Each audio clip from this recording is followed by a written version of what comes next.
Hello, everyone, and thank you so much for joining us for Tommy's travel forecast. I'm meteorologist Freddie Vela. I'll be hosting today's event in the absence of Esmeralda Zamora, but don't worry, she'll be back very, very soon. I thought I'd jump in and kind of give Tommy a hard time because we do it on Freddy's Weekend Watch, which you can also catch here on KXAN Plus. So let's give a warm welcome, or a jeer if you're into that. Let's give it up for Tommy House. Thank you so much. Why did I ask you to do this? I could have done this by myself.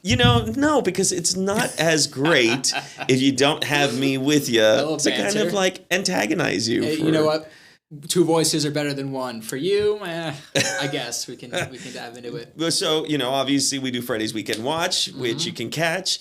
Is that not what we're doing today, Tommy? We're not just going to scrap yours and just do mine?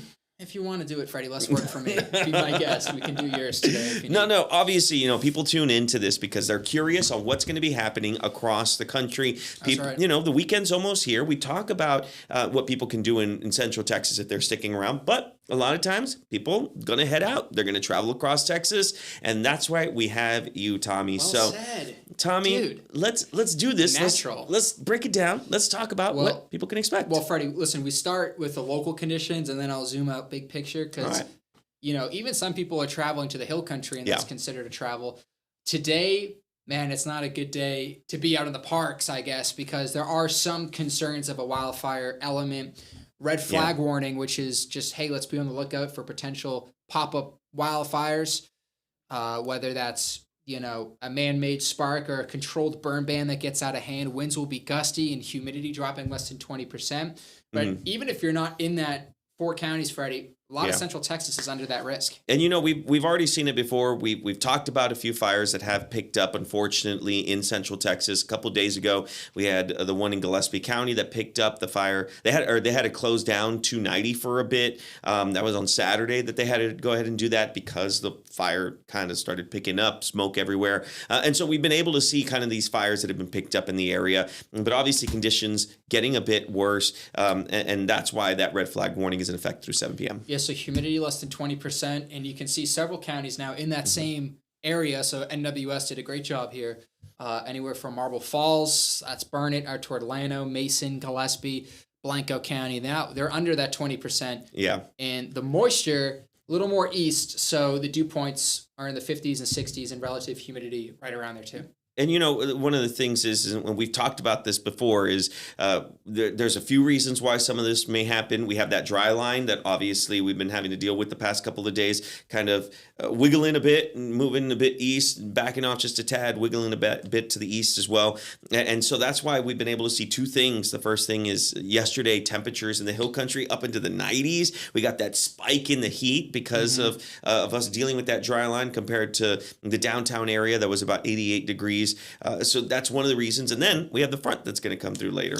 Yeah, so the front actually it's like right overhead our eastern counties, so it's technically not completely through, like you said. But, the hill country, Austin, getting the gusty winds, that'll continue through the afternoon, evening. It's still a bit breezy overnight, man. But, it's going to be a relatively weak front because we'll get to the temps in a second, but it's a cold front, but is it really a cold front? And I know you hate the word cool front. I'm not going to say it. Tommy, why do you do this to me? What if we just say bring it up?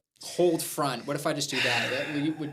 Does that make sense, viewers at home? I don't know. So it's not a cold front, but it's still technically a cold front. So I guess for people at home, so that way they know. My gripe all the time with this is you got several. It's that, and so that way people at home can educate their friends. There is no such thing as a cool front. That just does not exist. Cold front is the proper term. And yes, I know people are going to say, yeah, but if a front comes in and doesn't do anything, is it technically still a cold front? Well, yeah, because it's a colder mass overtaking a warmer air mass. And so in that instance, it does still qualify as a cold front. Now, it can be a very weak cold front like what we're seeing for today. It can also shift those winds. But as you can tell, we're only dropping by 2 degrees, from Thursday to Friday? Not a big change. And a bit of a stronger front early next week, and we'll stay in the 70s. And with that comes unseasonable warmth across the country. So now here's the big picture. And temperatures for most of the lower 48, Freddie, are going to be staying. So that red, orange, yellow is warmer than normal. The blue's cooler. Yeah, this is going to quickly advance here because I don't have well, a pause. hold on. No. I wanted to stop here really quickly. Give us your knowledge. Because, I like that you brought this up so that way we could break it down for people at home so that they get a better understanding. But, Tommy, for those who don't know, we love weather. I love weather. You love weather. But you love going straight into the data and some of these, what you call big picture items and what we can actually see. So I do want to stop here to give you, one, some props on it, but two, so that way you can break it down a little bit more for viewers at home. Freddie, look at you. I know. I'm trying. So kind. Look, I'm trying to be a cordial host today. That's what I'm trying to do. Thing he's going to say to me today. So it's the only one. You're not getting any more. So break it down for us just a bit more when we look at this map. So that way people know, because you can see obviously about Austin, San Antonio, Laredo, down to the Rio Grande Valley. You see that darker red. So talk to us about that so that way people at home get a bit of better understanding. Yeah, good question. The closer you are to red, the warmer the normal. So yellow, 5 to 10 degrees above normal. Red, you're pushing 15, 20. The blue's cooler.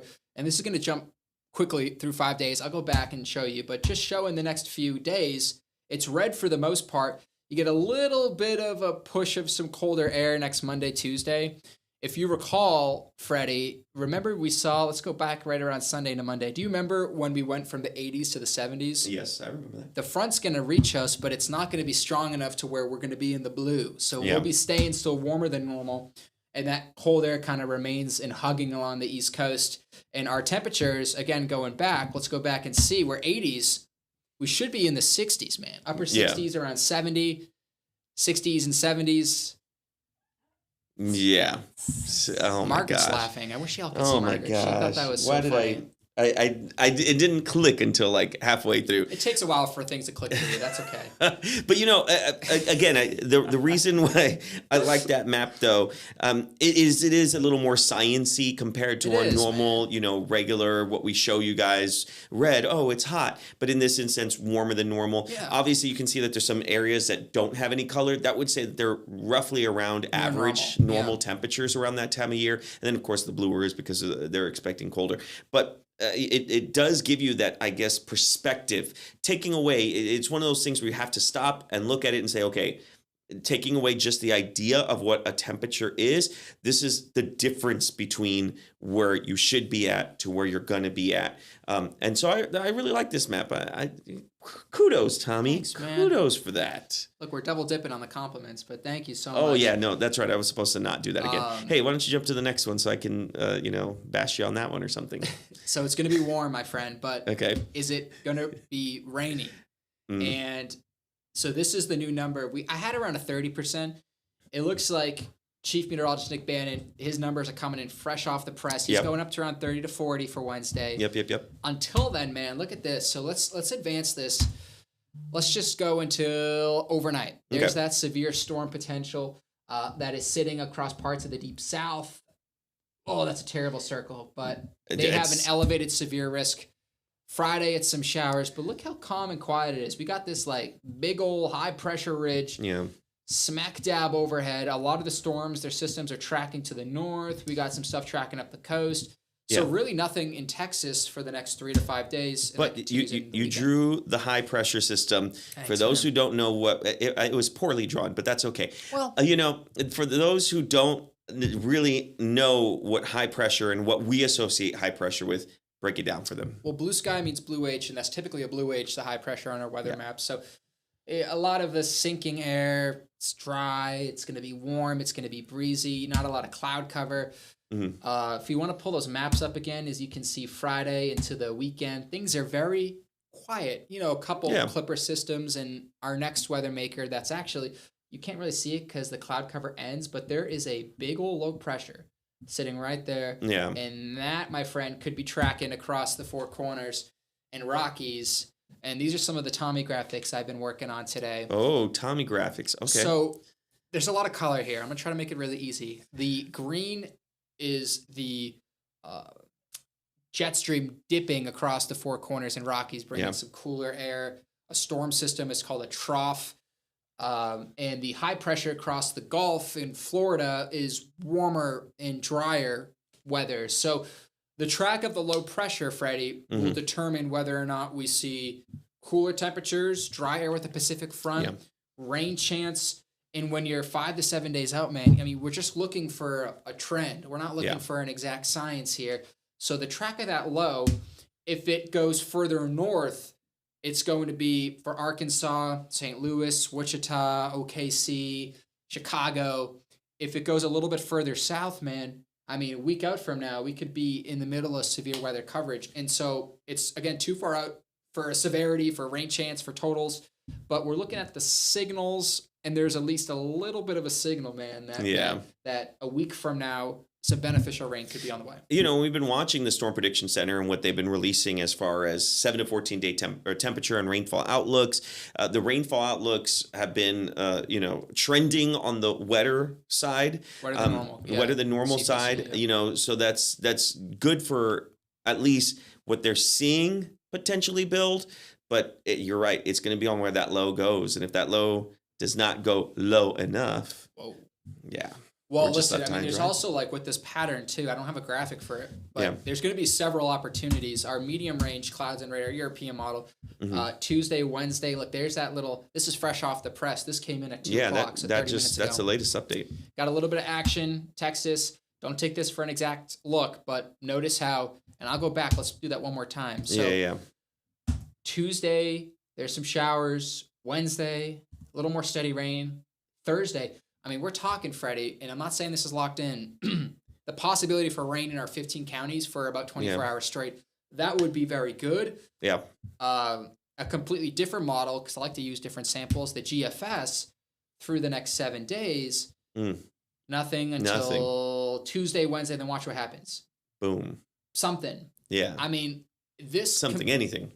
So this computer model, going back, if we're going to go back, this computer model has the low tracking further to the north. So did you see how all the high rainfall totals were over, like mostly within Louisiana, Arkansas? Yeah, I'm gonna mess this getting up. Straight up there. Oh, well, versus that's a boat. The GFS. That's like a little boat more than anything else. And the Europeans further south. So it's showing a lot of rain up toward there. In terms of winter, I think our freeze count's over for sure. But 100%. If you're traveling to the northeast through the next 7 days, you could get another round of some accumulating snow up to a half a foot. And my friends in Rhode Island, a group in Massachusetts, some picked up over 35 inches of snow. I saw the photos. It's about as tall as us, Freddie. But big question, because you brought that up. Please. Do you have friends in Rhode Island? We're taking it to a whole new level. Do we, though? I hope management's watching this, please, because this is... I'm not sure if... They're watching. They love me. They don't watch Weekend Watch. They told me they don't watch Weekend Watch. They only watch Tommy's travel forecast. So. One of the things that I really like about this is because obviously we live in an area where people are going to be traveling a lot. Now, this weekend, excited because a lot of people will be flying in for the Circuit of the Americas, what's going to be happening out there with NASCAR and whatnot. But as we get into Sunday into Monday, people are going to be traveling out. They're going to need to know what it's going to be like as they, not only leave here, but they head out to wherever they're going. So well said. Tommy, break it down. Well, look, I don't think if you're flying in the next 7 days, you have anything to worry about in the Lone Star State period. Yeah. If by Tuesday there's a signal for some severe weather, which we know within 3-day increments, so we look only 3 days out for severe weather. Mm-hmm. If Tuesday we're like, hey, listen, there's going to be some potential for hail and gusty winds, and obviously we'll reevaluate your travel plans, but no need for any sort of issues. Maybe a little bit of turbulence with the high pressure, some gusty winds aloft. But, Freddie, things are looking pretty good. I'm not worried about it. You shouldn't be either. Our 7-day forecast here shows we can wrap up with this. Okay. Warm, maybe a sprinkle, and we'll pinpoint next week for you. But the next 5 days are nice. Wildfire risk sure is present, cause for concern. But a lot of viewers, Freddie, they move to Texas because they don't like the 40s and 30s. They like the 80s. So this is good for, I would probably say, more than half of the audience, but just keep an eye on the sky next week, and then that wildfire threat through the weekend. Yeah, I think the wildfire threat is going to be the biggest thing, and of course, I did plenty of really good interviews that you can check out. Texas A&M Forest Services. Okay, thanks, Tommy. Yeah, I appreciate that. Texas A&M Forest Services, they were able to talk to me about what you can do now to prepare. And then as you can tell there, we are expecting at least those warmer conditions. Tommy, any last words before I let you skedaddle out of here? Let me skedaddle. It's my show. Listen, great work, Freddie. You're a natural. I try. I try to put up with you as much as I can, but that's why they're paying us overtime or whatever. I don't. So make sure you guys always tune in. You can go to kxan.com. Tommy wrote an article that you're able to go on there. You can find out all the details. He breaks down a bit more about what's going to be happening within different spots. And of course, it gives you that outlook of what to expect over the next 7 days, possibly even potentially past that as we get to the end of next week. Tommy, Ready? Thank you so much for joining me on Tommy's Travel Forecast. Yeah. Because I'm going to take over now. I think we're done with these. May we see each other again soon. Show. No, I appreciate it, Tommy. Thank you so much. Man. And again, we appreciate you for tuning in. Of course, you can catch this on KXAN Plus. Make sure you download it on, Tommy, do you remember? Samsung? Yeah, Apple. Roku? Yeah, YouTube TV. YouTube TV. You can also watch on YouTube. Wait, YouTube TV? Well, you can watch on YouTube after. Yeah, you can watch it on YouTube. Yeah. But of course, you can download the KXAN Plus app if you haven't done that just yet. And of course, we will catch you again next week for Freddy's Weekend Watch and Tommy's Travel Forecast. Goodbye, everyone. Thanks for watching.